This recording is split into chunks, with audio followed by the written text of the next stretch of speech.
Muy buenas tardes. Les saluda Hilda Teresa Ayala González, Archivera General de Puerto Rico y Directora Interina de la Biblioteca Nacional de Puerto Rico. En nombre del Director Ejecutivo del Instituto de Cultura Puertorriqueña, el profesor Carlos Ruiz Cortés, nos complace darle la más cordial bienvenida a esta transmisión especial desde el Archivo General de Puerto Rico. Desde el 2019 hemos apoyado un sinnúmero de actividades culturales y académicas en conmemoración de los 500 años de fundación de San Juan y aunado esfuerzos con otras entidades y organizaciones en el país para difundir este gran legado.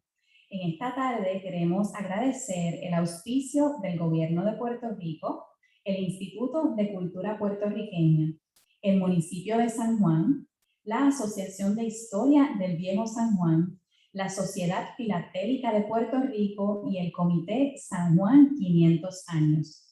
Hoy nos une la celebración de la Jornada de Historia Fundacional de San Juan, que contará con 4 conferencias. Comenzaremos con El Barquito, 400 aniversarios del descubrimiento de Puerto Rico, con el doctor Raúl Pérez, presidente de la Sociedad Filatélica de Puerto Rico, y el doctor Rafael Müller, expresidente. Continuaremos con El Negro en la historia de la Fundación de San Juan, por la doctora Vilma Pizarro, seguido de Indígenas y Españolas, la transculturación y la arqueología, con la doctora Nancy Santiago, y culminaremos con 12 de septiembre de 1519, documentos y un plano de San Juan, por la doctora Carmen Alicia Morales. Vamos a iniciar esta jornada con los doctores Raúl Pérez y el doctor Rafael Müller. El profesor universitario Raúl Pérez es del Departamento de Biología en la UPR de Humacao, adscrito al Departamento de Vida Silvestre con una especialización en ornitología. Le acompaña el doctor Rafael Müller, profesor retirado de la UPR de Humacao y pasado presidente de la Sociedad Filatélica de Puerto Rico, quien cuenta con un doctorado de Penn State en astronomía. Bienvenidos. Adelante.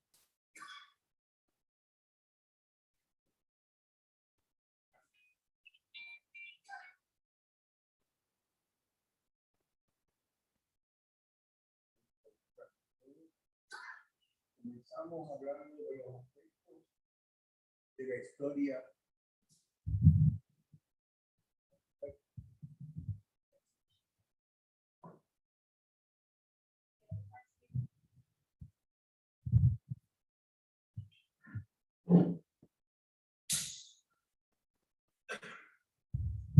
ahora.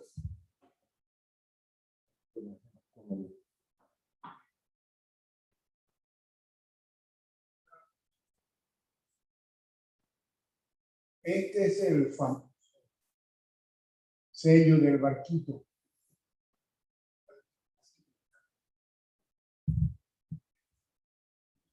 ¿Se oye?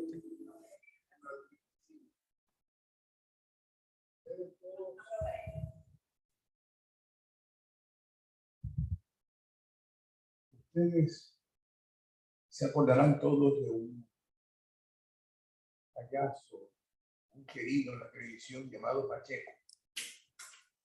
Pacheco era un coleccionista de sellos y además era pintor. Así que él pintó ese sello en un cuadro muy bonito que reposa en este momento en el local de la Sociedad Filatélica de Puerto Rico en la calle Andalucía.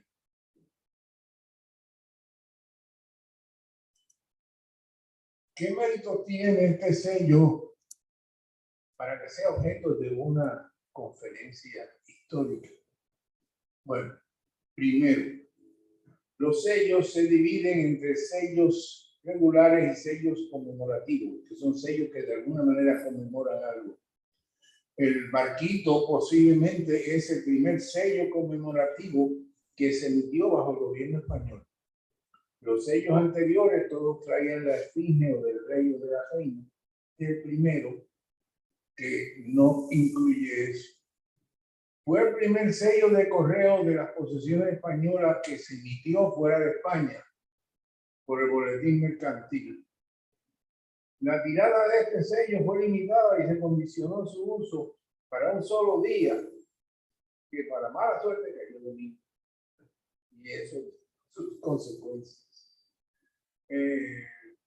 Hoy día, entre los coleccionistas de sellos en Puerto Rico y fuera de Puerto Rico, todos se pelean los sellos de barquito cuando aparecen en subasta, en eBay o en otra sitio de subasta.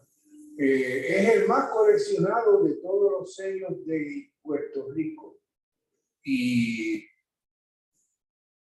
se han escrito innumerables artículos y libros sobre él. El descubrimiento de América se celebró en grande en toda la América Latina, incluido en los Estados Unidos. La famosa feria o exposición colombiana que se llevó a cabo en Chicago y en la cual Puerto Rico tuvo una pequeña participación. Sin embargo, en la Isla del Encanto no había chavo y no había apoyo del gobernador, el señor Lazo, y la actividad se limitó a un acto simbólico en donde se colocó a la estatua de Colón.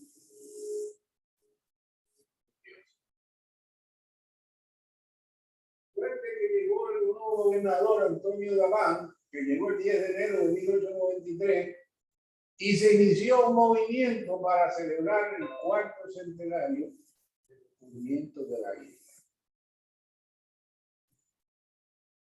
Dabán aprueba la llamada Junta para celebrar el cuarto centenario y la actividad cumbre va a ser una apertura de una gran exposición que se albergaría en las facilidades de la antigua sede del Instituto de Segunda Enseñanza del Palacio de Santurce. Se aprobaron un montón de cosas, pero José Tollosa y Fernando Seguí, coleccionistas famosos, como no aparecía nada para sellos, ellos le propusieron al gobernador pagar por la emisión de un sello para celebrar los 400 años de descubrimiento.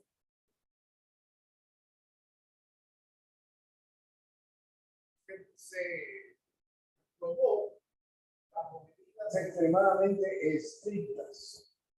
Por ejemplo, cada de 21 sellos debían ser utilizados para uso local y únicamente el 19 de noviembre de 1893. El sobrante no utilizado se debería ser devuelto a las oficinas para hacer. No se podían usar esos sellos para recoger internacional. Y si el franqueo de una carta no llegaba a más de los 3 centavos, entonces se tenía que recurrir a los otros sellos oficiales disponibles. Bueno, ante esa propuesta, España y todo el mundo aprobó el sello para el día de Puerto Rico.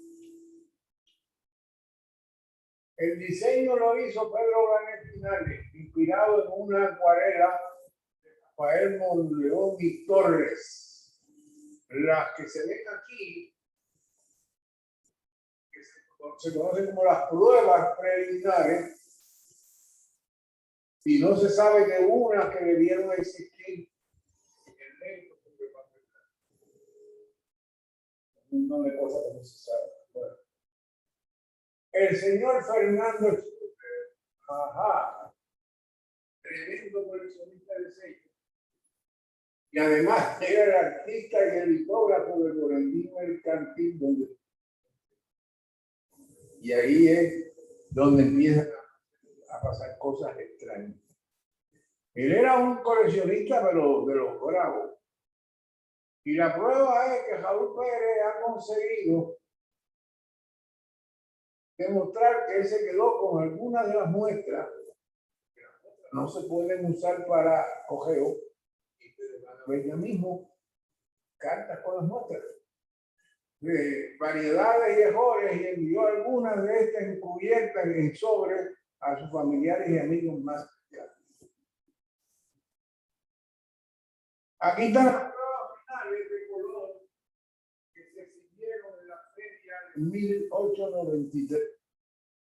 Esto le pertenece a Raúl Pérez.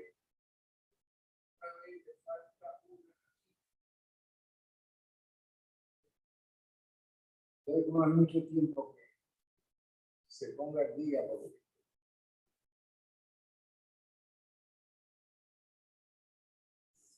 Muestras encubiertas. Advierto que para los filatéricos no existen los sobres, existen las cubiertas. Muestras en sobres. Uso indebido posiblemente por el propio litógrafo. Esto es una muestra. Ojo, el sello final está en verde. Y acá está hasta el Junter en la capital, otra muestra. Pueden notar que esa otra muestra se le envió el mismo. Finalmente, esto fue lo que se aprobó. El impreso en verde sobre papel blanco con valor de 3 centavos. ¿Sí? Y en la sociedad filatélica dice que el sello es bueno. La India tiene la mano sobre el mar. Pero si la India tiene la mano sobre el agua, el sello es falso.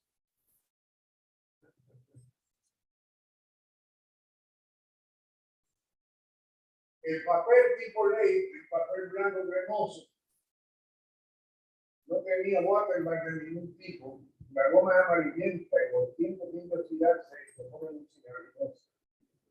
La tipografía entonces se emitía en hojitas de 20 ejemplares, dispuestos en 5 de forma horizontal y 4 de forma vertical. Se hizo una tirada de 20.000 sellos, un total. Aparentemente se limitaba al número de sellos que usted podía comprar a 2. Así es, Raúl. Solamente le vendían 2 sellos, no podía comprar más de 2.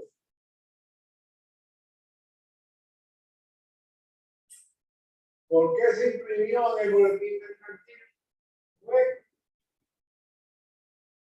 José Prats, que era uno de los grandes, era representante mediador del boletín mercantil, por lo que debe de haber hecho negocio mejor que cualquiera. Así que el boletín mercantil tiró el sello.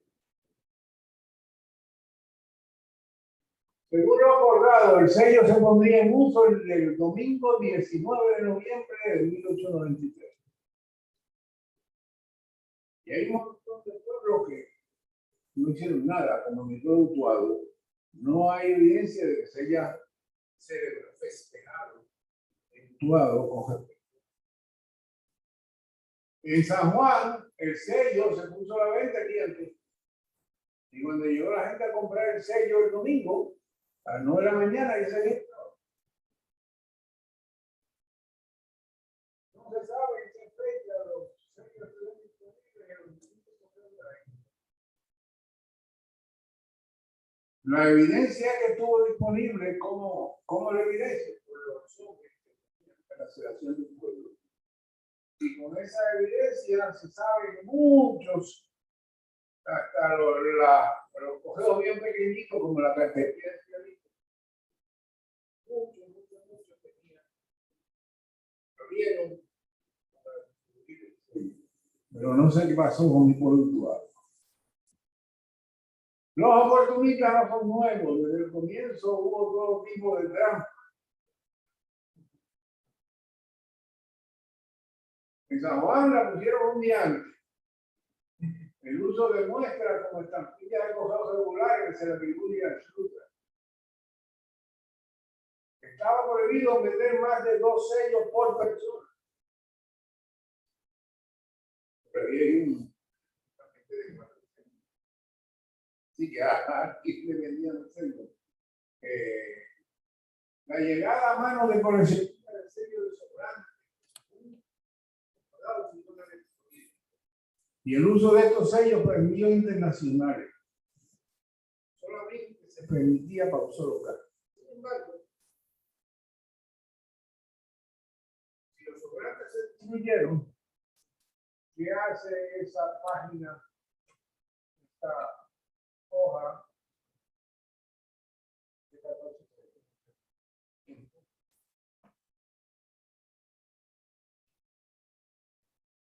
Aquí tienen una carta, sale de la playa de Mayagüez, con un barquito y un sello de 10.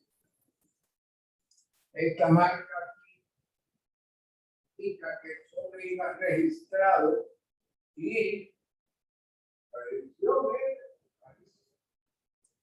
O sea que todo lo que estaba prohibido, alguien consiguió pasar eso. Y no solo en la dirección, Arthur Maury. Arthur Maury era un coleccionista de sellos tan importante en Francia que le dedicaron a él un sello. Entonces, ese día está dirigida a Arthur Maury.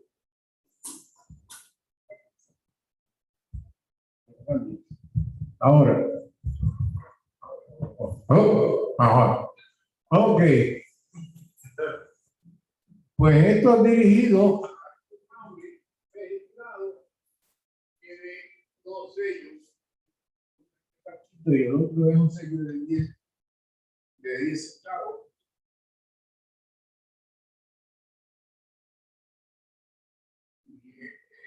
Está la evidencia de que llegó a Francia y que el destinatario existió.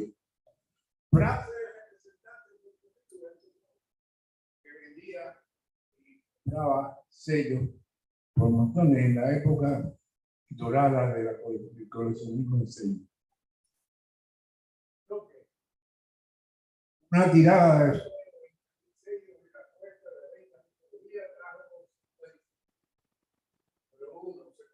un sello muy deseado.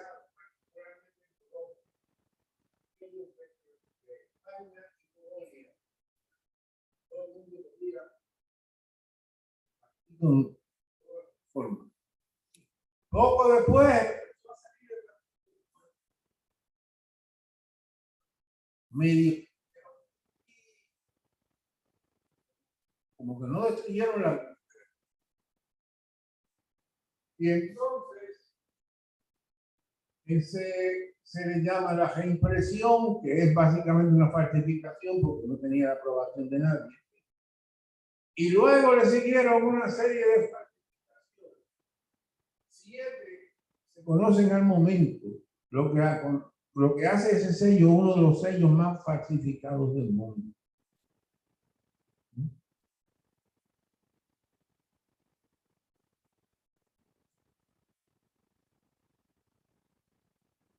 Colorín colorado, este cuento se ha terminado.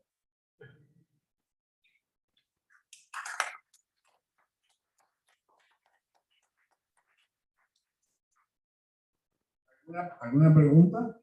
No.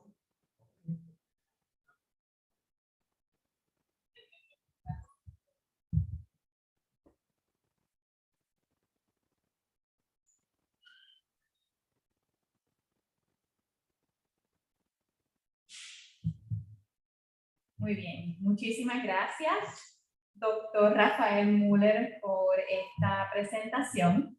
Vamos a continuar esta jornada de Historia Fundacional de San Juan con la doctora Vilma Pizarro Santiago. Se desempeña actualmente como catedrática asociada en la Universidad Interamericana de Puerto Rico, recinto de Bayamón. Tiene a su haber 2 doctorados, uno en currículo con especialidad en inglés de la UPR Recinto de Río Piedra y otro en historia del Centro de Estudios Avanzados de Puerto Rico y el Caribe.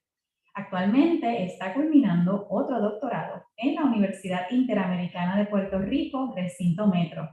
Ha publicado varios artículos en sus áreas de estudio, inglés, teología e historia, en revistas arbitradas y ha hecho presentaciones en Puerto Rico, Estados Unidos y España sobre sus temas de investigación. Acaba de publicar su tesis de historia sobre la vida de los negros de los barrios de San Juan, con el título Tras las huellas del negro, los barrios extramuros e intramuros del arrabal metropolitano de fines del siglo XIX en Puerto Rico. Bienvenida, doctora. Buenas tardes. Vamos a hablar sobre el negro y la historia de la Fundación de San Juan. Vamos a trabajar varios aspectos de la vida del negro, ¿verdad? Y su estatus en la Fundación de San Juan. La primera parte sería sobre la llegada de los negros y su desarrollo en la isla durante el siglo XVI. De acuerdo a Luis Rivera Pagán, la primera instrucción real para la introducción de los negros ladinos a América será en el 1501, por medio de Nicolás de Obando, representante de la corona española y el entonces gobernador de la isla de Española. Aunque eran esclavos, debían ser nacidos en España y cristianos. Rivera Pagán. Según Brau y otros historiadores de los primeros esclavos, fueron introducidos en esa isla en 1502. Luego de una insurrección de los negros esclavizados que se da en la Española, de la que hablaremos más adelante, se limita la entrada de esclavos berberiscos, que son los llamados moros, y solo se mantiene la autorización para los esclavos, cuyos dueños son cristianos. Esclavos quienes hubieran nacido bajo la autoridad de estos dueños creyentes o que hubiesen pertenecido a estos por mucho tiempo. Luis Díaz Soler especula que desde la llegada de los primeros colonos a Caparra, estos debieron haber traído sus propios esclavos negros, además de indios, ya que en la Española se habían introducido negros esclavizados desde 1502, como hemos dicho, y se había dado un tráfico negrero en esa isla desde 1505. El historiador aduce que aunque esto debe haber sido así, sin tener la mínima idea de si fueron pocos o muchos, el documento que atestigua esta probabilidad no ha sido encontrado. Díaz Soler también basa su especulación en el pensamiento del sociólogo cubano José Antonio Saco. Apunta Díaz Soler que este pensamiento también es corroborado por José Guillermo Costa de Calvo en su anotación del libro del clérigo Abad y las letras, historia demográfica civil y natural de la isla. En el caso de Puerto Rico, el negro se destaca como trabajador esclavizado en el periodo de la fundación de la nueva capital. Entonces Puerto Rico y San Juan, como negro esclavo, primeramente llegado desde España y la Española. Así nos dice el historiador Alonso Vadillo en su obra El Dorado Dominicano. Los primeros esclavos, dice Vadillo, en introducirse a la isla vinieron de Castilla y de la Española. Eran de condición ladina y entraron tanto para el servicio doméstico como para la minería. Como hemos visto, los esclavos ladinos fueron ingresados a la isla antes de la fundación de la nueva capital. De acuerdo a Salvador Brau, en una cédula que él reproduce en su libro La colonización de Puerto Rico, también se introdujeron en la isla 2 esclavas blancas en el 1512 catalogadas como cristianas, las cuales venían a la isla en calidad de sirvientas de la esposa de Hernando de Peralta, quien se trasladaba a la isla de San Juan. Para ese momento, y según se desprende del texto, no había permisos de vender esclavos en la isla. Cuando se refiere a esclavas blancas, son esclavas moras. A esa concesión vinieron otras permitidas a otros personajes del tiempo de la colonización y durante el mismo año, luego de la exención a Peralta y tras haber sido nombrado Antonio Cedeño, contador de San Juan, se le autorizó a este último ingresar a la isla para su propio servicio 2 esclavos, no sin antes reclamar la casa de contratación, 2 ducados por la licencia, y según Díaz Soler, se le requirió a Cedeño que jurara que estos eran para su servicio y se le prohibió su venta o traspaso. De acuerdo a Díaz Soler, existía una reglamentación sobre la cristianización de los negros esclavizados antes de llegar a América. Sin embargo, según el historiador, para el 1510 ya esa cláusula se estaba obviando. La situación en la isla de San Juan era insostenible para los colonos en cuanto a falta de brazos, ya que los indios estaban desapareciendo, en parte por su huida de la isla ante la aplicación de las encomiendas en las cuales insistía Juan Cedeño. Para el momento de la mudanza a la nueva capital, hoy llamada San Juan, ya se estaban introduciendo esclavos bozales. La razón para ello era que ya para el 1514 lo que se autorizaba como negros esclavizados a las Indias eran mujeres, ya que el tesorero general de las Indias, Miguel de Pasamonte, hizo esta recomendación al rey para evitar las rebeliones de negros que ya se habían dado en la Española ante el duro trabajo y la realidad con todos sus horrores de la esclavitud. Sin embargo, la realidad era que las mujeres no resolvían el problema y comenzó un contrabando de negros, tratando así de burlar los reglamentos del rey para solucionar la falta de brazos en las Indias. En enero de 1518, los padres jerónimos que se encontraban en Santo Domingo hicieron una petición al rey para que éste les aprobara la introducción de esclavos negros para las encomiendas ante la inminente baja de esclavos indios. Para ese mismo año, los dominicos también estaban solicitando por escrito el envío de negros y negras, dice Díaz Soler. Otra información dice que entre el 1519 y el 1521, que es el tiempo de la fundación del establecimiento de la nueva capital, se habían descargado casi 600 esclavos negros en el Puerto Viejo y para el complejo agrominero de Caparra y Toa. Esto está en el libro de Moscoso del 2020 sobre la fundación de San Juan. Para el 1522 hay constancia de que introdujeron 580 esclavos para la venta. También llegaron libertos que arribaron a la isla como grumetes, un poco antes de la fundación de la nueva capital en los años 1513 y 1516. Muchos de estos últimos no se establecían aquí, sino que el fragor de la conquista los ubicaba en diferentes lugares. Ya para el 1530, unos años después de la fundación de la capital, de acuerdo al censo de Lando, había 2.281 esclavos negros en la isla. Esto denota que tanto en la ciudad capital como en San Germán la necesidad de brazos para el trabajo era imperiosa. Para el 1530 habían solo 333 personas blancas. Por esta razón y por la fuga de españoles bajo la amenaza de la extinción de las minas, los negros eran la población más numerosa en el país, incluyendo la ciudad capital. A esos efectos, el cabildo de la ciudad hacía un llamado en sendas cartas enviadas a España con respecto a que no se enviaran más negros elofes para evitar alzamientos. Carta de 1532, ya que estos sobrepasaban a los blancos en la ciudad y eran gente belicosa. Mas, sin embargo, en la segunda carta, 1534, expresaban su necesidad de tenerlos como labradores. Esto lo dice Carano en su libro del 2008. En adición, las mujeres negras del tiempo de la conquista, dice Suelvadillo, se dieron a todos los tipos de quehaceres. Fueron lavanderas, cocineras, concubinas, consejeras y prostitutas. Competían con la mujer india en el servicio doméstico. Relaciones consensuales entre blancos y negros.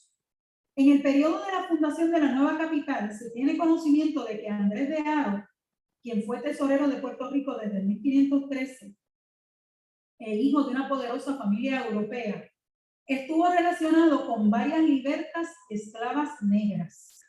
Una de ellas, una liberta llamada Marina, fue acusada de darle una paliza a una mujer blanca. Y esto está en el libro Puerto Rico Negro de Zoé Padilla y López Cantos, de 1986. Sin embargo, estas relaciones muy bien pudieron haberse dado en una de las dos haciendas de Dearo, una en San Germán y otra en Bayamón, aunque Dearo también tuvo un solar a su disposición en Caparra. La falta de mujeres en la isla en general durante esta etapa ha ocasionado de cierta forma lo que los historiadores llaman la relajación moral de la colonia, y 5 años después de la fundación de la ciudad, el rey Carlos V ordenaba el establecimiento de una casa de prostitución, aunque anteriormente, durante la primera década de la conquista, ya había habido en Caparra una casa de tratos, era lo mismo. Entre las libertas que llegaron a la isla, hubo, entre otros de sus oficios, los de prostitutas, como lo habíamos mencionado ahorita. También fueron estas concubinas de hombres blancos. De acuerdo a García Leduc, que tiene un libro muy bueno de historia de Puerto Rico del 2009, fueron más los varones que emigraron a América en la época de la conquista que mujeres. Ante la necesidad de relaciones consensuales, los colonos primero echaron mano de las mujeres indígenas para hacerlas sus mujeres, y más tarde, según Ángel López Cantos, se echa mano de las negras, provocando el mestizaje en la isla. López Cantos sugiere que aunque se vieran como queridas, en realidad y con el tiempo se convirtieron en sus primeras familias. Ahora vamos al área de los esclavizados y la alimentación puertorriqueña. Aunque también los españoles contribuyeron a la dieta del puertorriqueño al traer arroz, entre ellos se dice del obispo Manso que trajo 50 libras, no es menos cierto que los negros esclavizados trajeron y se encargaron de cultivar el arroz en esos primeros años. De acuerdo al doctor Ortiz Cuadra, es a los africanos a los que se les debe su diseminación, la del arroz. Los lugares de donde venían los africanos fueron exactamente los lugares donde se había introducido el cereal miles de años antes. No solo dice Ortiz Cuadra que pudo haber sido parte de la comida que ingerían los esclavizados en su camino hacia las Américas, sino que también ellos mismos pudieron haberlo traído como semilla ante la incertidumbre de su futuro. La relación de los africanos con el cultivo de arroz debieron dar alimentos con su cultivo en la periferia de los núcleos poblacionales incipientes. A los africanos, en su intercambio con los saberes de preparación de comida taínos, durante el principio de la colonización, también se le atribuye el desarrollo culinario de los granos, ya que había un llamado frijol taíno que en realidad son habichuelas, y las cuales los negros esclavizados ayudaron a desarrollar en lo que se convirtió en cocina autóctona nuestra, y mucho que nos gusta, ¿verdad? La iglesia y los esclavos durante la fundación de San Juan. Desde el año 1519, el obispo Alonso Manso fue nombrado inquisidor general de las Indias, y ya para el 1521 había pedido permiso para comprar 20 esclavos negros, con el propósito de sustituir la mano de obra de los indígenas que le habían sido encomendados. Este encomendó a los negros esclavizados a Alonso de Cáceres, quien era mayordomo de la iglesia de la catedral. Estos deberían emplearse en la extracción del oro, cuyo producto metálico debería utilizarse para la construcción de la iglesia. O sea, para ese año ya la iglesia de la catedral estaba en construcción. Los años que siguieron después de la fundación de la ciudad fueron testigos del uso que se le dio a los esclavizados ante la merma de las minas. En la década del 30 y del 40, dichos negros se usaron en las obras de la catedral, construcción y en la construcción de edificios, puentes y caminos públicos, dice Díaz Soler en su obra de 1970. La mano de obra indígena se usaba, entre otras cosas, para las necesidades personales del obispo, trabajo de minería aurífera e incluso para los trabajos de construcción en la nueva ciudad, entre otros deberes. A esta mano de obra indígena y a los artesanos del principio del siglo XVI se les añadieron trabajadores africanos.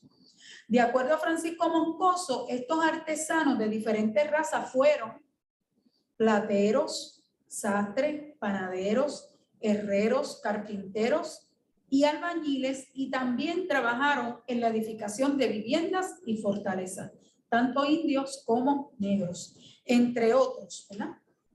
Jalil Sorbadillo nos ilustra sobre el papel de la mujer recién llegada durante la conquista y su relación con la iglesia.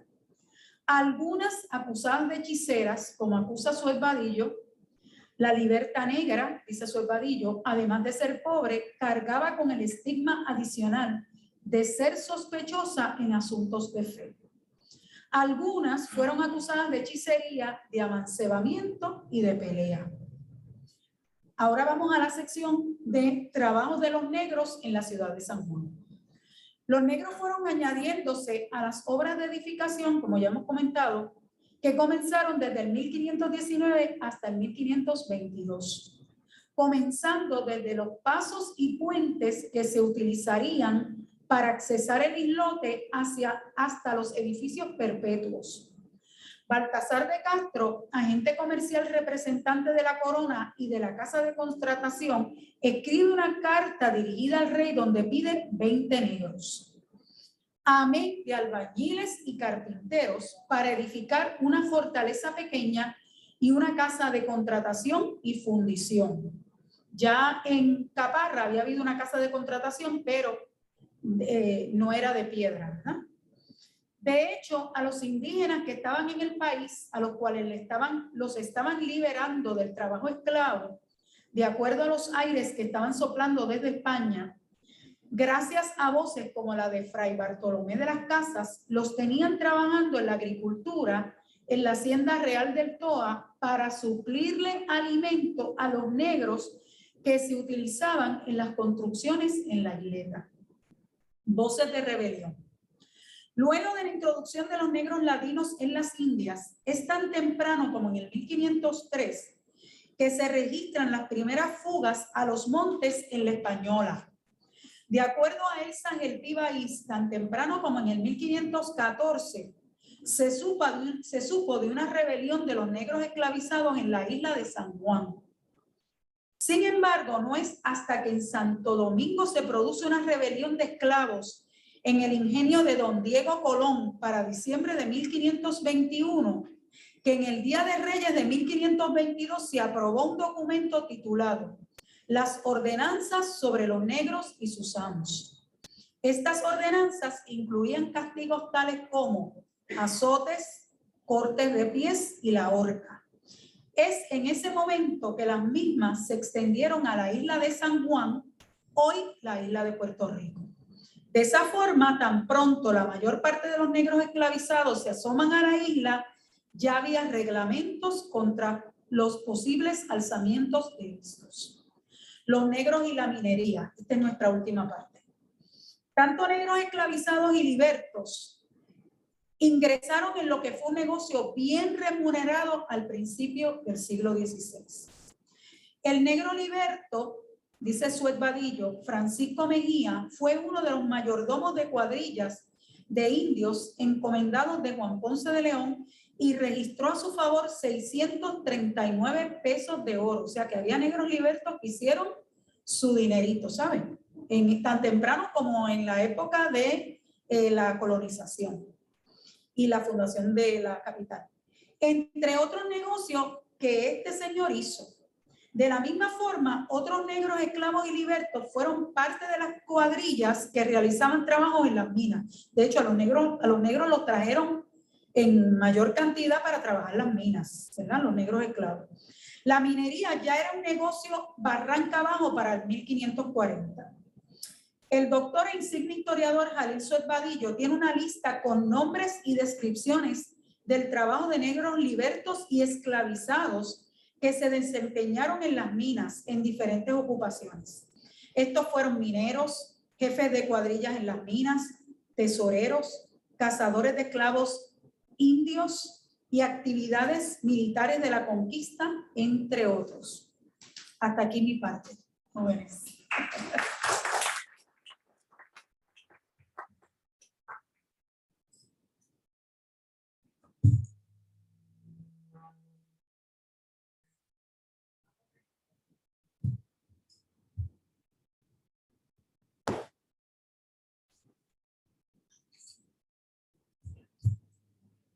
Excelente, muchísimas gracias, doctora Pizarro Santiago.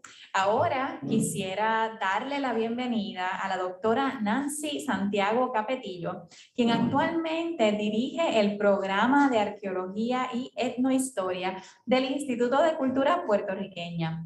Hizo su doctorado en Historia de Puerto Rico y una maestría en Estudios Puertorriqueños y otra en Arqueología del Centro de Estudios Avanzados de Puerto Rico y el Caribe. Tiene además una maestría en traducción de la Escuela Graduada de Traducción y su bachillerato en Humanidades de la Universidad de Puerto Rico. Bienvenida, doctora Santiago. Muchas gracias.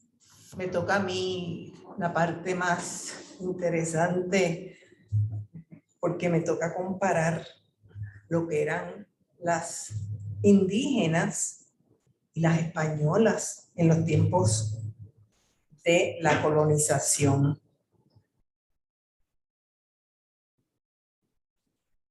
Por favor, la presentación. Gracias.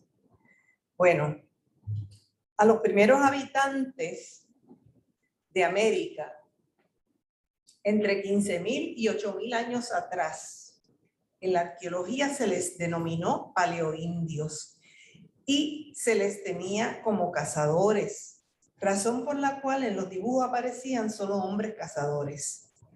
Los estudios antropológicos realizados por hombres se enfocaban en las actividades masculinas, donde el hombre cazaba y la mujer preparaba los alimentos. Las demás actividades realizadas por la mujer quedaban ignoradas y relegadas por los antropólogos. Nuevos estudios han demostrado que en las sociedades de cazadores ha sido la mujer quien se ha dedicado a la explotación de los recursos del agua y de la tierra, y que la mayoría de la recolección se debe a la mujer. Por lo tanto, se ha reconocido la labor de la mujer en la supervivencia alimenticia de nuestros primeros pobladores. Nuestro pueblo originario había alcanzado un desarrollo avanzado dentro del espacio antillano. Según la doctora Maritza Torres, había llegado al punto de un estado prístino, o sea, que había desarrollado sus modos de vida sociales y políticos y estaban a punto de comenzar a ser un estado. Lamentablemente, no dejaron constancia escrita de sus formas de vida, por lo cual se ha reconstituido esa forma de vida a base de los comentarios de los primeros cronistas y de la arqueología. Al llegar los conquistadores, el primer choque visual con los indígenas fue su desnudez. En el diario de a bordo, Cristóbal Colón, el día viernes 12 de octubre de 1492, escribió: ellos andan todos desnudos, como su madre los parió, y también las mujeres, y todos los que vi eran mancebos, que ninguno vi de edades de más de 30 años, muy bien hechos, de muy hermosos cuerpos y muy buenas caras, los cabellos gruesos, cuasi como sedas de cola de caballo. Importa mencionar los comentarios de Zuetbadillo. Él nos dice que mucha de la información que nos ofrecen las crónicas de Indias en torno a la mujer indígena fueron el producto de observaciones casuales que no tomaron en cuenta las diferencias sociales existentes. De hecho, muchas de esas observaciones se refieren a prácticas propias de mujeres principales y no necesariamente características de toda mujer. En las sociedades agrícolas, la mujer, por su capacidad reproductora, ha estado asociada simbólicamente a la tierra. La participación de la mujer en la vida política de su comunidad fue significativa. En comunidades como los cacicazgos, parece que la participación política de la mujer dependió del estrato social al que pertenecía. La tradición más difundida establecía la herencia al poder político por la línea materna, rasgo propio de las órdenes basados en la parentela.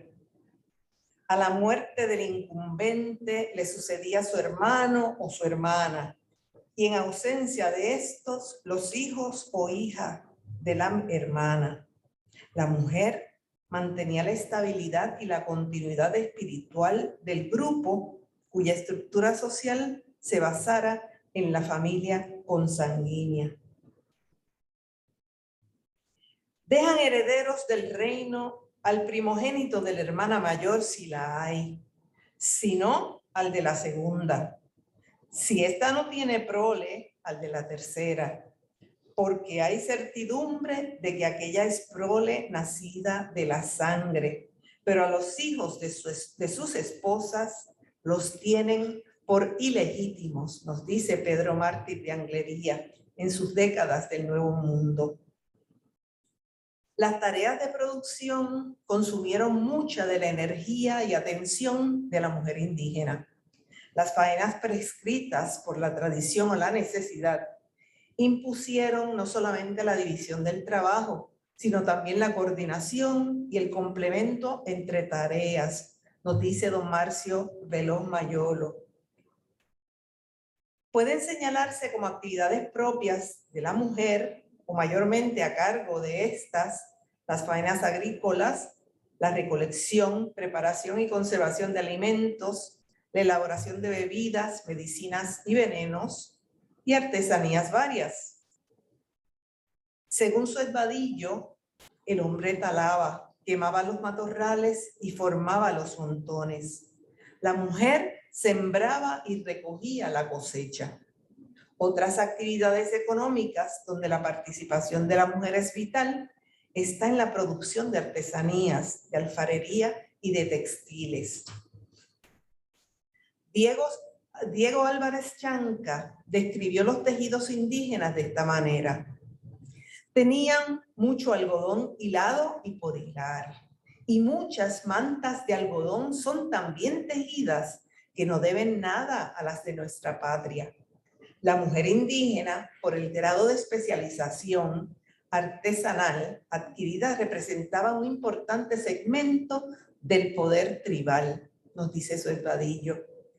También nos dice que Suez Vadillo es del parecer que la explotación del trabajo femenino en la población indígena es el precursor del esquema de esclavización o trabajo servil más amplios, pero no se materializaron en las sociedades antillanas por el encuentro con los colonizadores. Bartolomé de las Casas, en su Historia de las Indias, relata sobre la equidad entre hombre y mujer a la hora de pelear, nadar y tirar flechas. Dice, mayormente los de estas islas todos peleaban cuando era menester, y las mujeres también nadando en los ríos y en la mar. Desde el agua tiraban buenas flechas, porque sabían bien menear y usar de sus arcos y armas. También había equidad a la hora del juego de pelota o batú. En mi tesis de arqueología relato que el juego de pelota o juego de indios lo realizaban hombres y mujeres por separado o en conjunto. En palabras de las Casas, dice, era alegría verlos jugar cuando encendidos andaban, en mucho más cuando las mujeres unas con otras jugaban, y rebatían la pelota con las rodillas y con los puños cerrados. Citando como describe el Batú Oviedo, dice, y es cosa de maravillar ver cuán diestros y prestos son los indios, y aún muchas indias, en este juego, el cual lo más continuamente lo juegan hombres contra hombres, o mujeres con mujeres, y algunas veces mezclados ellos y ellas. Y también acaece jugarle las mujeres contra los varones, y también las casadas contra las vírgenes. Y es cosa de admirar ver la velocidad y presteza que tienen en el juego, y cuán sueltos son ellos y ellas. En La mujer indígena y su sociedad, Sued Vadillo menciona a la mujer en diversos papeles en su pueblo, en funciones militares, de juego de batú o bailes ceremoniales, como boiques o chamanas, en el ritual de la caoba, recalcando que ese estrato en la sociedad que ocupara, así eran las tareas. En lo relativo a la formación de familias, indica: el matrimonio en las sociedades indígenas fue un mecanismo para establecer y fortalecer vínculos entre familias y entre unidades políticas más amplias. Por tal razón, la exogamia prevalecía. También menciona que no era costumbre entre los indígenas las relaciones sociales incestuosas. Fernández de Oviedo menciona que en las relaciones de pareja no había atadura y dice que por cualquier voluntad del hombre o de la mujer se apartaban, que se concedían a otro hombre sin que por eso hubiese celos ni rencillas. Sobre el parto, las casas mencionan: era cosa maravillosa con cuán poca dificultad y dolor parían. Que sabría él, ¿verdad? Cuasi no hacían sentimiento alguno más de torcer un poco el rostro, y luego que estuviesen trabajando y ocupadas en cualquier oficio, lanzaban el hijo o hija, y luego lo tomaban y se iban y lavaban la criatura y se tornaban al oficio y obra que hacían.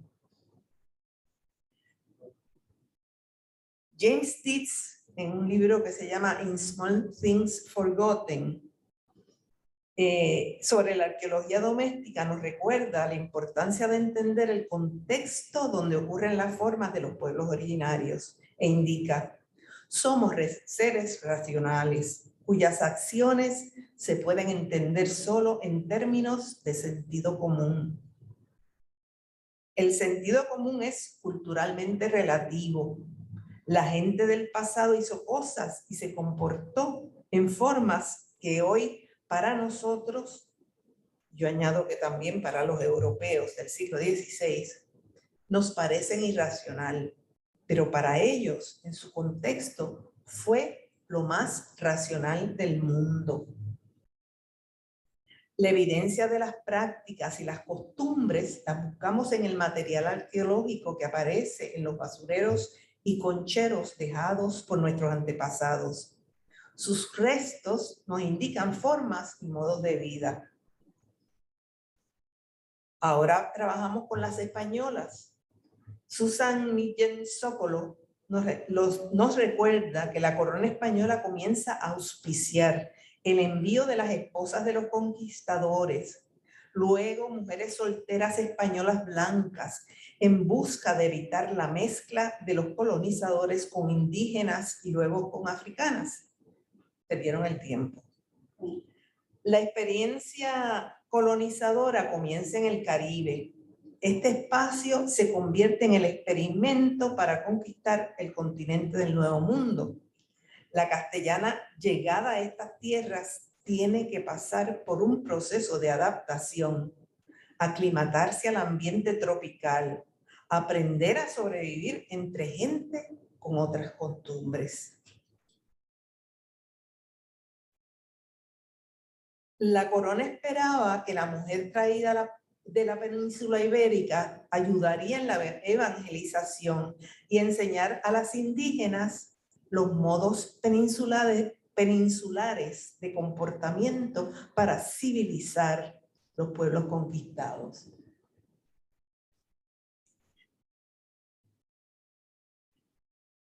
También indica que la llegada de la mujer ibérica a América constituía transformar los nuevos asentamientos en colonias permanentes.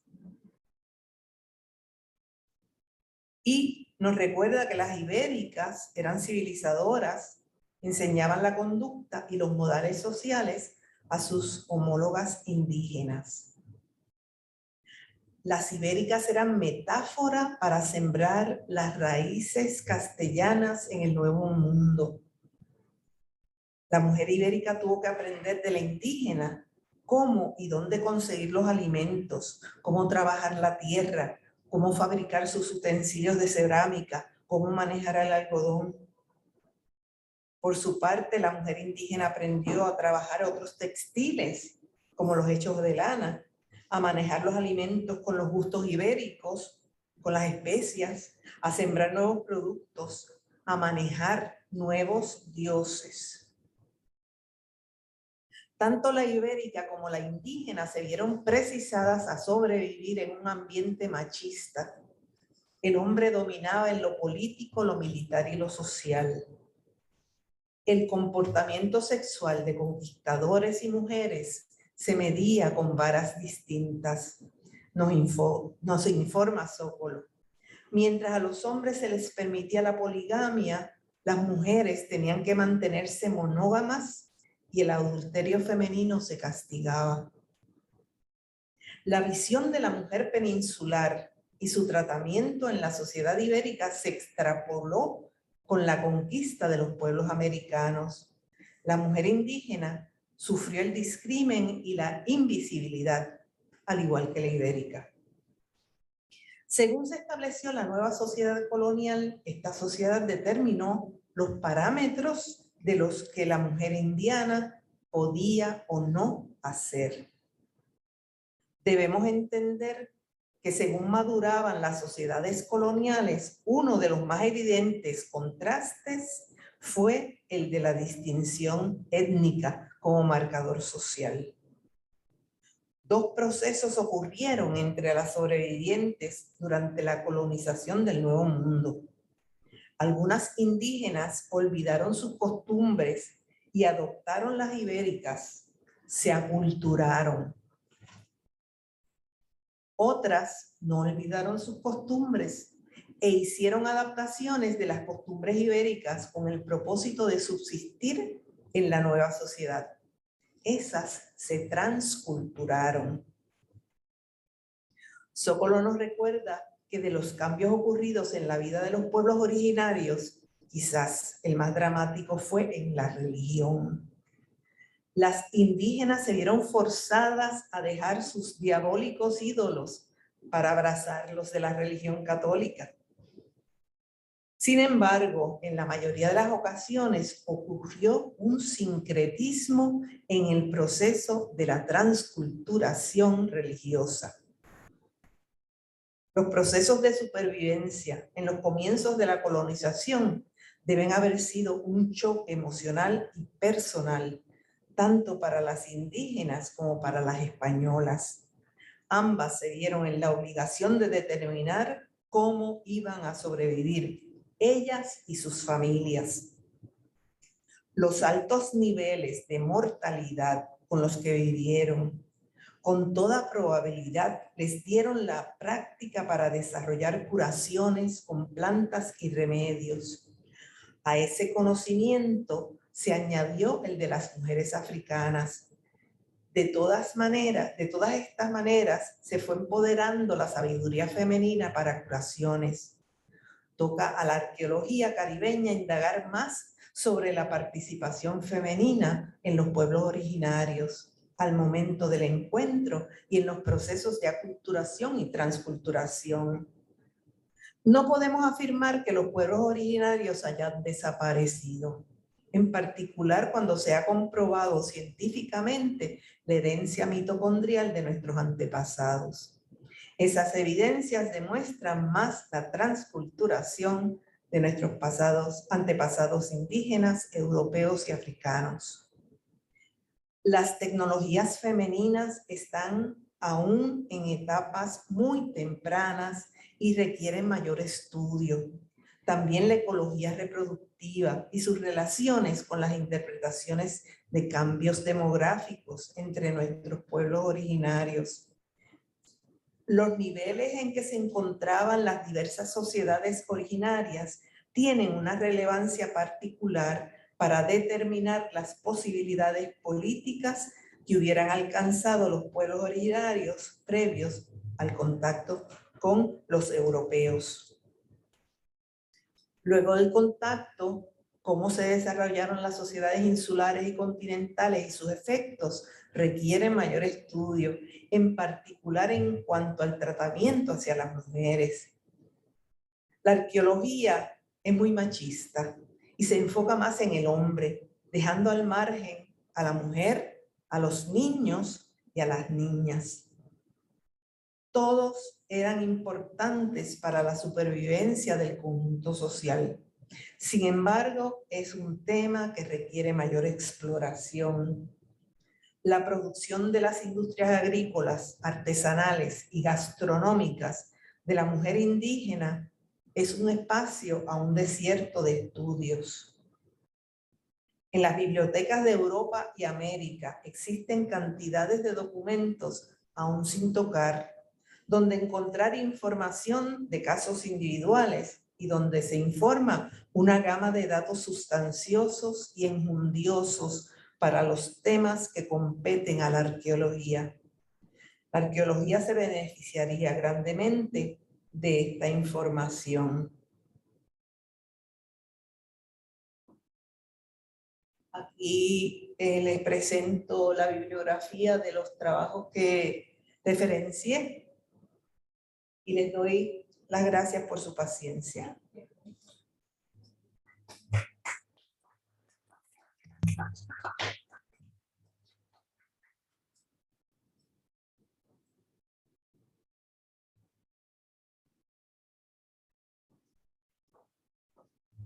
Excelente, gracias. Y ahora vamos a finalizar este maravilloso compartir de saberes con la doctora Carmen Alicia Morales Castro, quien obtuvo un doctorado en Historia Antigua y Medieval de la Universidad de Valladolid. Tiene una maestría del Departamento de Drama en Inglés de Catholic University of America, un grado asociado de la Universidad de Maryland. Ha publicado multiplicidad de artículos en revistas académicas sobre el derecho de la mujer medieval y la reina Isabel la Católica. Es presidenta de la Asociación de Historia del Viejo San Juan. Bienvenida, Carmen Alicia. Muchas gracias.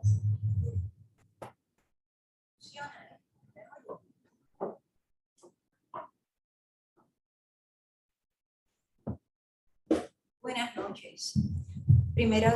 Primeramente quiero darle las gracias al Instituto de Cultura por cortesía para estar aquí esta noche compartiendo en esta jornada de historia fundacional sobre la ciudad de San Juan. Quiero darle las gracias a la maestra de ceremonia, la profesora Hilda Ayala, directora de este Archivo General y Biblioteca Nacional de Puerto Rico. Nos acompaña también esta noche el doctor Pablo Crespo, que ha dirigido toda la parte técnica, junto con el señor Giancarlo Hurtado. Quiero también dar las gracias al subdirector ejecutivo del Instituto de Cultura, el señor Freddy Vélez, que se encuentra con nosotros. Y a todos, a los profesores, la profesora Nancy Santiago Caballero, la profesora Vilma Pizarro, el profesor Raúl Pérez, acompañado por el profesor Rafael Müller, todos los que han contribuido para hacer de esta noche un éxito. Yo he escogido este documento, es un solo documento que fue firmado un 12 de septiembre de 1519. He escogido este documento porque el municipio de San Juan ha escogido esta fecha significativa como parte de la conmemoración de los 500 años y juzgué prudente analizar el documento durante estas actividades de esta semana para que el pueblo de Puerto Rico tuviera una idea en general de cuál era la importancia de un 12 de septiembre de 1519. El 12 de septiembre de 1519, el licenciado Rodrigo de Figueroa firma un documento describiendo la isla de Puerto Rico o la isleta de San Juan, en el cual les recuerda al rey Carlos I de Castilla que ya en septiembre de 1517 le había enviado otra carta descriptiva sobre la isleta a considerarse para el nuevo asentamiento de los colonos. Le menciona que una de las razones más importantes para mudarse era que el camino para llegar del puerto a la ciudad de Puerto Rico, hemos llegado a conocerla, a esa ciudad, como Caparra. No obstante, en toda la documentación del siglo XVI, todos los documentos, ya sean epistolarios o cédulas reales, se encuentran delineados con el nombre de Puerto Rico. Siempre estaba lleno de charcos de aguas ondables y difíciles de cruzar a caballo e imposibles de transitar en carreta. Insiste además en que la salud de los pobladores era pobre y precaria la condición social. Considerando que tiene malos caminos, es muy pesada de aires, muy calurosa, vive en ella casi toda la gente enferma, todos amarillos, muchos cojos de llagas de pierna, y de esta causa muchos con verdones y muchos con flaqueza, y sobre todo muy cara en los mantenimientos, así doblado y en algunas cosas algo más de lo que valen en esta isla española. A pesar de que este documento no lo describe, otros documentos de este mismo periodo también destacan que existieron durante este periodo una serie de personas cerca del puerto de Caparra que lo que hacían era comprar los productos y vendérselos mucho más caros a los colonos cuando ellos lo querían comprar. Las observaciones del licenciado Figueroa están compuestas de un primer estudio de suelo de la ciudad de San Juan. El propósito era decidir las características físicas, químicas y mecánicas necesarias para, número uno, y lo más importante, construir pozos en la isleta de San Juan, construir un puerto, una plaza fundacional donde se pudiera intercambiar comercio, un cabildo, caminos, dividir en solares y cimentar casas en el islote. Este es el estudio que determina la naturaleza y propiedades del terreno necesarios para definir el tipo y condiciones de cimentación con la ubicación apropiada para determinar la existencia de los cuerpos de agua, si los hay y dónde encontrarlos, y la profundidad en la cual deben de hacer y planificar pozos públicos. Este estudio lo acompaña un plano y comenta que lo ha logrado con una exploración de la isleta que le ha tomado una estadía de 12 días. El licenciado corrobora que ha realizado una segunda y tercera visita a la isleta acompañado por un dibujante y que se ha tomado el cuidado de dibujar la ciudad desde lo alto. Insiste en que en estos días anduve por la dicha isleta algunas partes de alrededor de ella, una, dos, tres leguas por todas partes. Figueroa apunta que en el reconocimiento del 12 de septiembre la fue a ver con uno que dibujase el puerto y la isleta con la ciudad y estero y comarca de ella desde un cerro alto donde se parecía todo, y la tercera vez fui yendo desde donde está la ciudad por tierra, refiriéndose que vino desde Caparra hasta la isleta, todo el derredor del puerto. O sea, alguna documentación cercana a ese periodo apuntan que existió un camino que cuando se cruzaba el puerto entre Miramar y la isleta, también, independientemente de haber delineado un camino directo hacia la ciudad de San Juan, también se erigió un camino que costeaba y bordeaba y sigue lo que es hoy en día la carretera que va por el frente de los puertos y llega a la bahía de San Juan.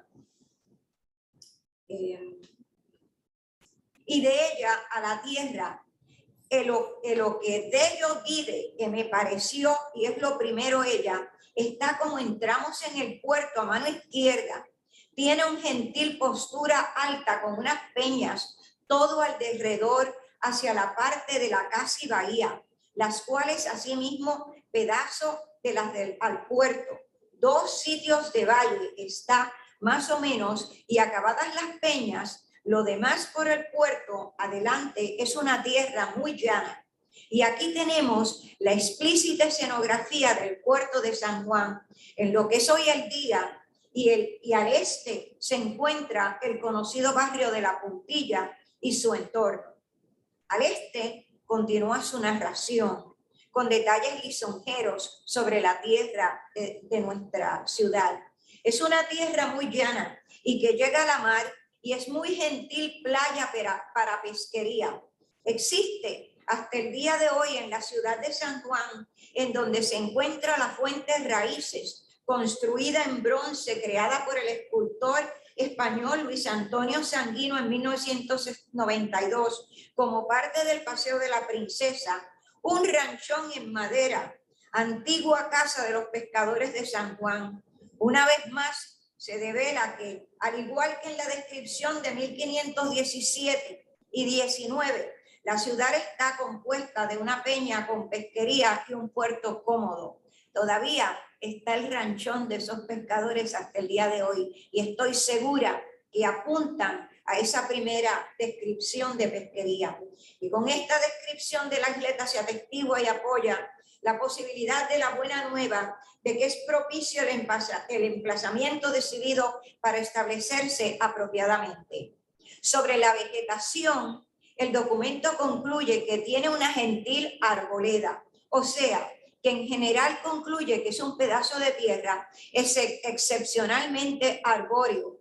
Llama la atención la excepcional insistencia sobre la arboleda, en lo alto, que es muy llana, y se está refiriendo a la explanada que se encuentra desde la entrada del castillo de San Cristóbal a lo largo del bulevar de lo que es hoy en día la calle Norzagaray. Continúa describiendo a esa altura que hay una variedad de árboles de altura y especie. Tiene árboles altos de diversas maneras y sobre la agricultura concluye que tiene el suelo de muy buena tierra. A esa altura de la ciudad, además, y en general, la importancia de este detalle es que con buena tierra se puede planificar los jardines puertos públicos para hortalizas y agricultura de la ciudad en general, considerando que esta área se puede mantener a las afueras de la fundación que se encuentra costera al puerto. Y aquí una segunda fuente de proteína para la población, además de la pescadería.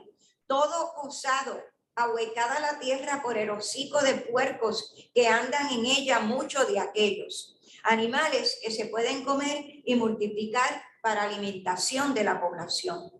La continuación del detallado embalaje vegetal y geográfico continúa con: esto a la larga desciende una ladera hasta la parte de la isla, lo cual todo está lleno de plantas y fustas más medianos, no tan grandes como los de la llanada de lo alto.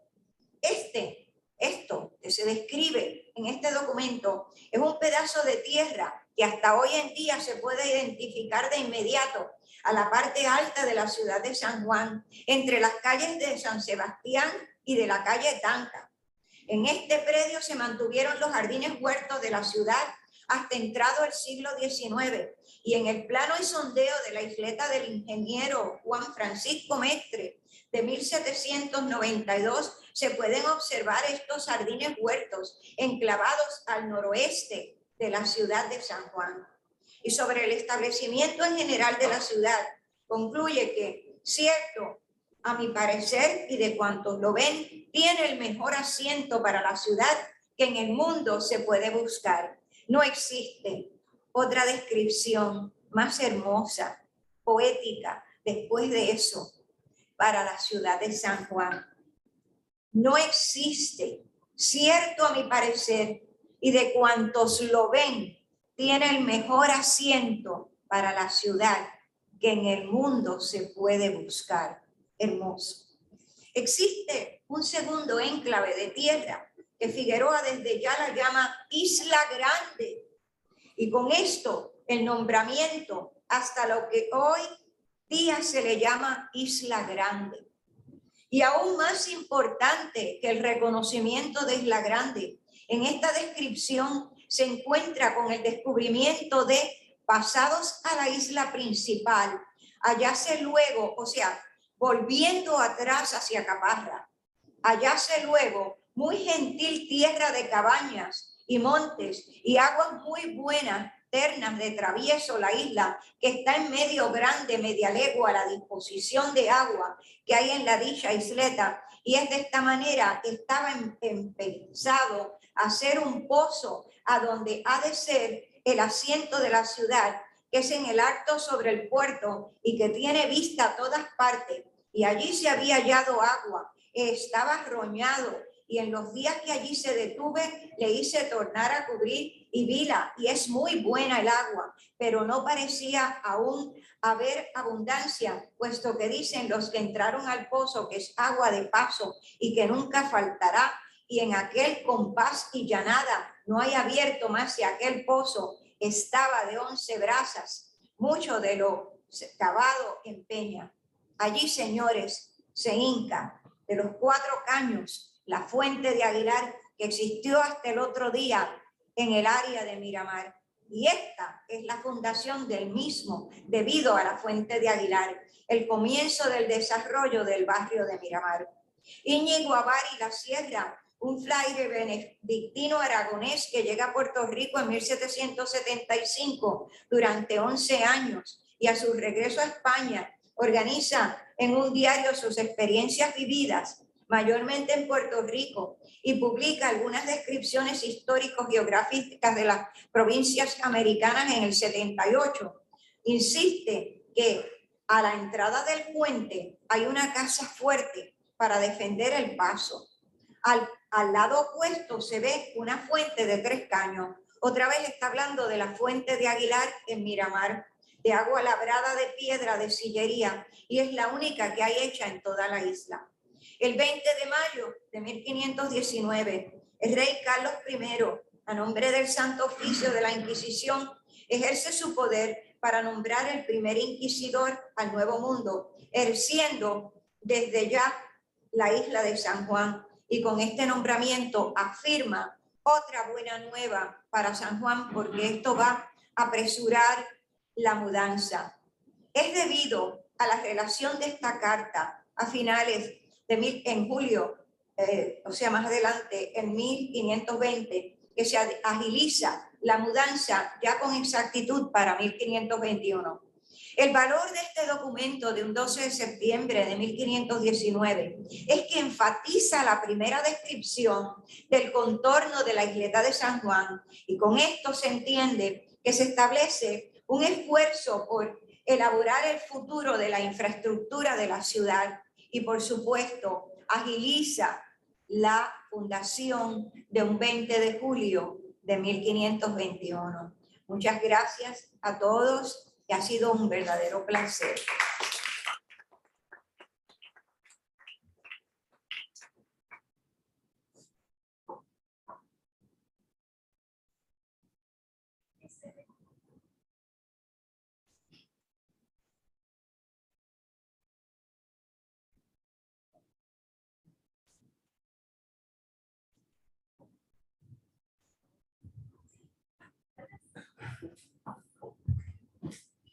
Ok, gracias. Muy bien, vamos entonces a pasar a la sección de preguntas. Hay unas cuantas preguntas que tengo por aquí. La primera pregunta, pues, vamos a comenzar por Carmen Alicia, ¿verdad? Que fue la última que presentó. ¿Qué se sabe sobre el pozo de agua dulce que se presenta en el plano o en el mapa de 1519? ¿Qué se sabe sobre el pozo de agua dulce que se presenta en el plano o el mapa de 1519? Bueno,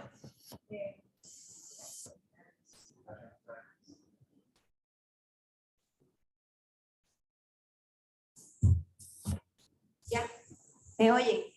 Muy bien. Bueno, ese plano de 1519 es el plano que acompaña este documento. No sabemos el nombre de su dibujante, excepto que sí sabemos que no es el licenciado Rodrigo de Figueroa, porque él da crédito a un dibujante que viaja con él. Eso es lo primero que sabemos objetivamente sobre ese mapa. Su condición de existencia es tan importante que parece como si el pozo que ocupa ese mapa fuera 10 veces el tamaño, extremadamente grande para el resto de la composición de lo que se ha dibujado como la isleta de San Juan. Yo personalmente he calculado que ese pozo tiene que haber estado en una de dos lugares o en dos lugares y nada más se dibujó un pozo. Tiene que haber estado, número uno, en la intersección de lo que es hoy en día la calle de la Caleta de San Juan y la calle Clara Lear, debido a que ahí hasta el día de hoy, aunque no llueve, se escucha el agua correr día y noche, a pesar de que pueden pasar meses sin llover. Esta esquina además tiene 5 arquetas. Arquetas son las placas de metal que cubren los acueductos en las calles. Esas placas redondas en la arquitectura son llamadas arquetas, y ahí, muy inusual, existen 5, y eso es también creado para recoger el exceso de agua que baja cuando llueve por la calle de la Caleta. Ese es un lugar en que puede o debe de haber existido un pozo, porque además tenemos en el medioevo el eficiente conocimiento de que no existe puerto sin pozo, porque las naves tenían que, al partir, abastecerse de agua, y al llegar inmediatamente esa nave tenía que abastecerse de agua.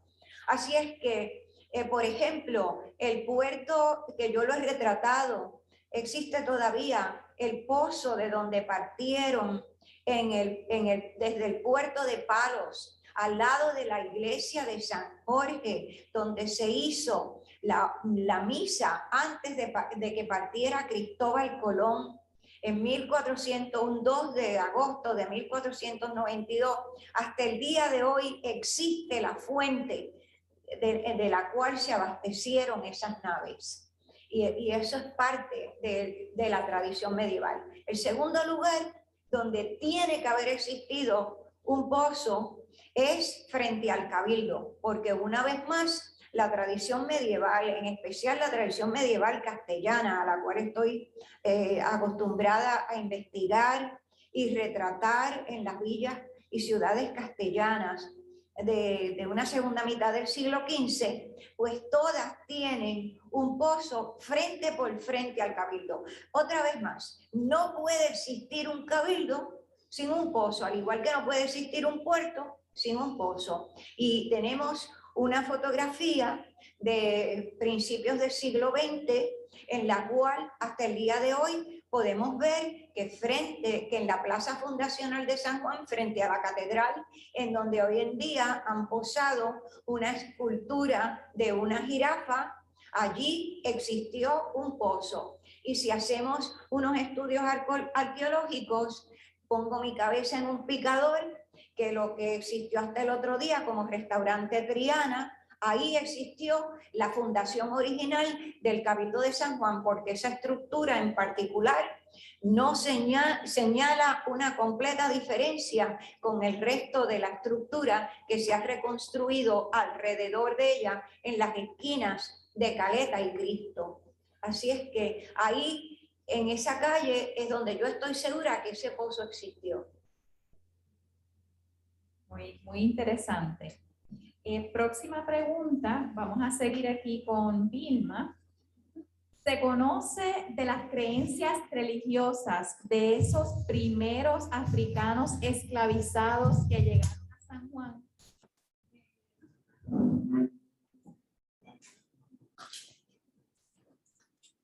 Si son los ladinos,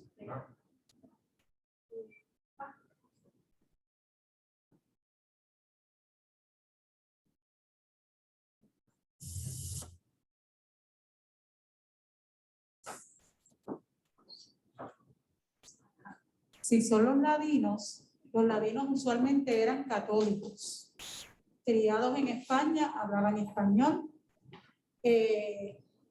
o si habían sido de África, ¿verdad? Como del norte de África, pues también habían sido, o sea, su religión la habían adaptado al católico, a los católicos, pero los nuevos que llegaron, como para más o menos como para los 20, desde el 18 a los 20, muchas veces eran de África y traían sus religiones ancestrales, ¿verdad? Las mismas que conocemos para esta época, ¿no? Ellos han mantenido muchos de los, por ejemplo, los negros de Cuba, pues mantuvieron esas religiones ancestrales. No cambia mucho de lo que ellos están celebrando. Excelente. Próximas preguntas para aquí. Para el doctor Müller. ¿Quieren saber cuál sería el precio del sello del barquito hoy en día?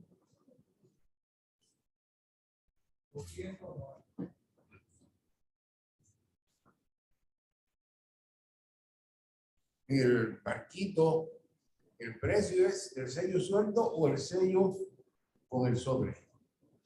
Porque si estamos hablando del sello con el sobre, estamos hablando de $250+. Y si estamos hablando de un barquito nuevo, 200, no. Pues entonces en cubierta debe ser como 400. Por ahí. Estás hablando de $200 por un sello nuevo.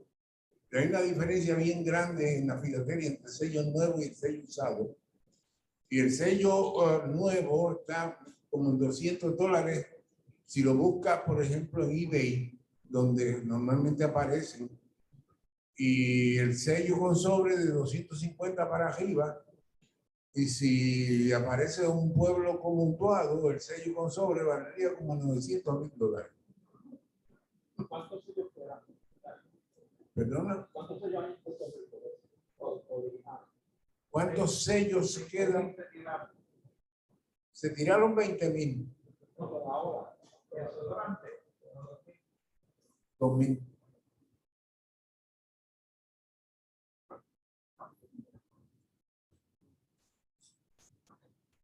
Excelente. Próxima pregunta para Nancy. Tengo dos. Vamos a ver la primera.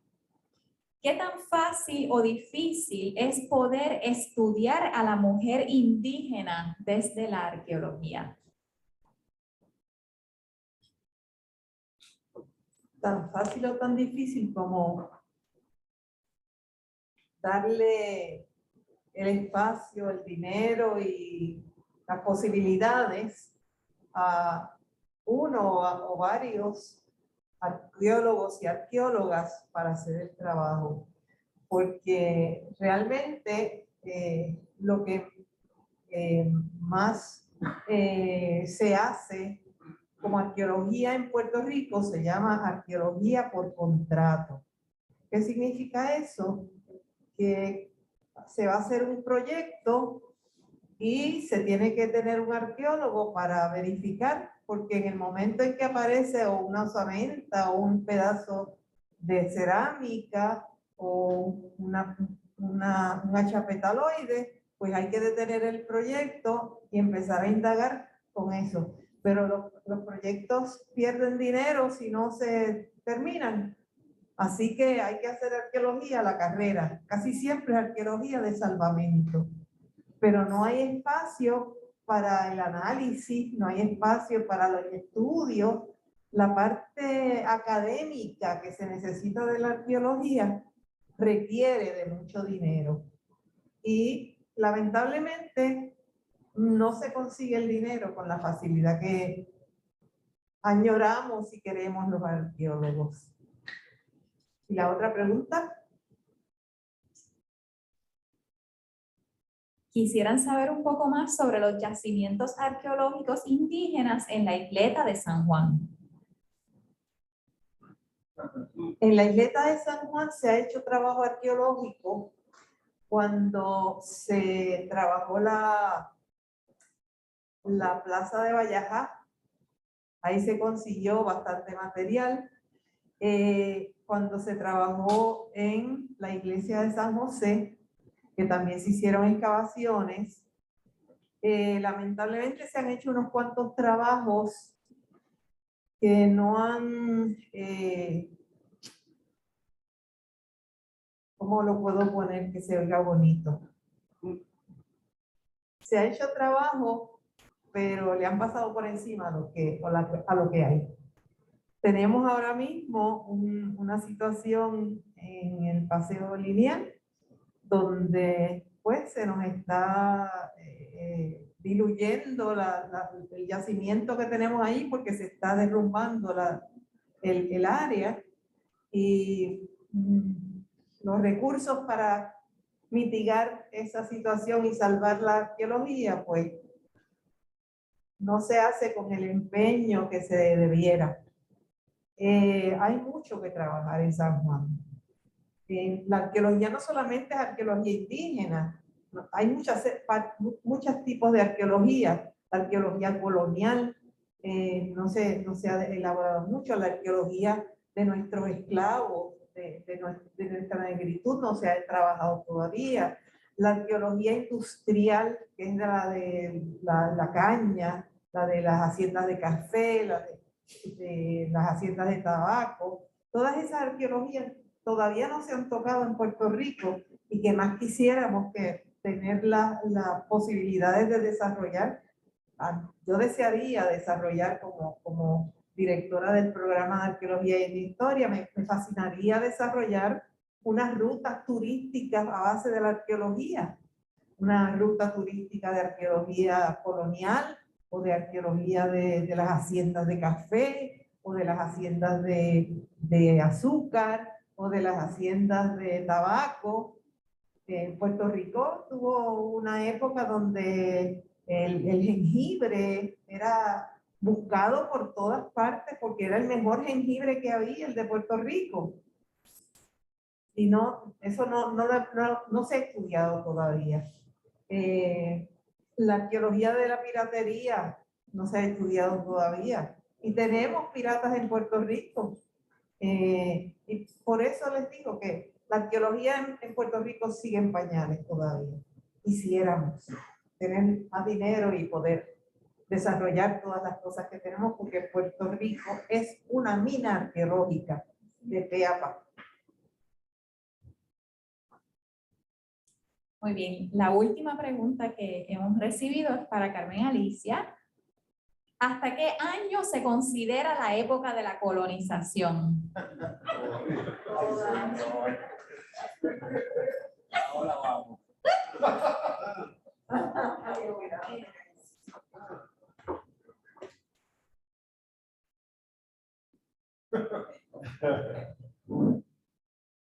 Se va a sentar. ¿Me escuchas? Sí, sí. Yo quisiera saber, esta es una pregunta que ha venido de la audiencia que nos está escuchando fuera. No voy a hacer comentarios. No digo nada. Yo digo que colonizar es un acto que no tiene periodo. Colonizar es poblar y repoblar. Yo he tenido la gran oportunidad como investigadora de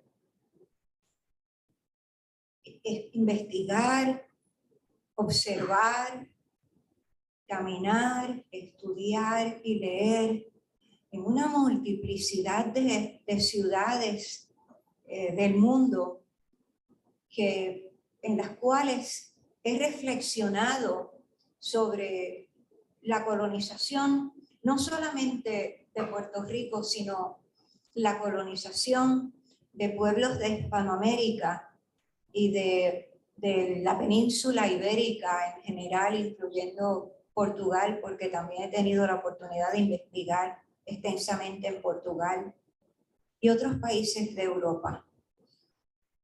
Y yo veo que la colonización es un renacimiento constante. Nosotros en este momento estamos pasando por una recolonización espiritual, emocional y física, porque estamos pasando por una trágica pandemia internacionalmente. Así es que en este caso estamos pasando por una recolonización filosófica, ideológica, en la cual reinventaremos o estamos reinventando nuestra manera de vivir, nuestro sistema educacional, nuestro sistema de interactuar socialmente a través de todos los países del mundo. Así es que colonizar es una palabra extensa. No se le puede, yo no me atrevería, y creo que habría que unos análisis antropológicos estarían de acuerdo conmigo.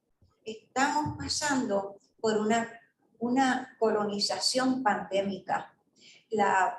San Juan, la Fundación de San Juan es parte de una repoblación dentro de una conquista musulmana de una península ibérica. Y por eso es una ciudad con fueros y cartas pueblas a la usanza de un año 828 después de Cristo, 1000 años antes. Así es que estamos todavía evolucionando. Yo, a pesar de que ha sido una pregunta tan difícil, doy gracias a la persona que la expuso, porque nos ha dado la oportunidad de recapacitar o meditar un momento sobre la condición humana por la cual estamos pasando. Muchas gracias. Hubo una contestación, dice específicamente hasta qué época histórica se considera que ya Puerto Rico fue formalmente colonizado. Yo tampoco o sea, viene una recolonización de un siglo XIX, por amor de Dios. Existe una documentación de Pola, de Allende, en las áreas del norte de España, en Asturias, en la cual salieron cerca de 100.000 españoles para colonizar en parte Puerto Rico, Argentina y Cuba. Así es que tenemos entonces unas emigraciones de recolonización puertorriqueña, como está pasando ahora mismo, porque yo soy parte de una recolonización puertorriqueña. Partí hace 55 años y yo he vuelto y rehúso irme. Así es que hay que considerar todos estos. Son miles de puertorriqueños que se están jubilando en Puerto Rico, están recolonizando y cambiando el mapa y la filosofía de vida y la manera de vivir de Puerto Rico. Así es que no, cada periodo tiene que ser, porque lo que pasa es que tenemos que redefinir la palabra colonizar. La palabra colonizar no es el periodo cuando España llegó a Puerto Rico y pasaron 400 años y se acabó, y después entran los norteamericanos a colonizar y ya se acabó. No. El mundo se recoloniza a sí mismo constantemente.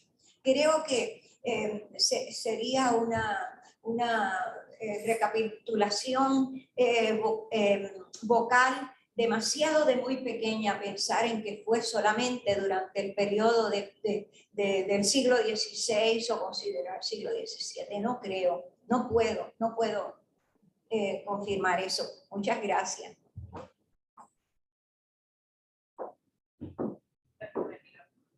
Gracias.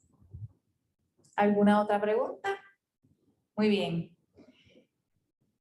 Una vez más, quisiéramos agradecer a los auspiciadores de esta actividad, el Gobierno de Puerto Rico, el Instituto de Cultura Puertorriqueña, el municipio de San Juan, la Asociación de Historia del Viejo San Juan, la Sociedad Filatélica de Puerto Rico y el Comité San Juan 500 años. Gracias por hacer esta actividad posible. Gracias a cada uno de ustedes por darse cita aquí presencialmente en el Archivo General y a todos los que se conectaron a través de las redes sociales y el Zoom del Instituto de Cultura Puertorriqueño.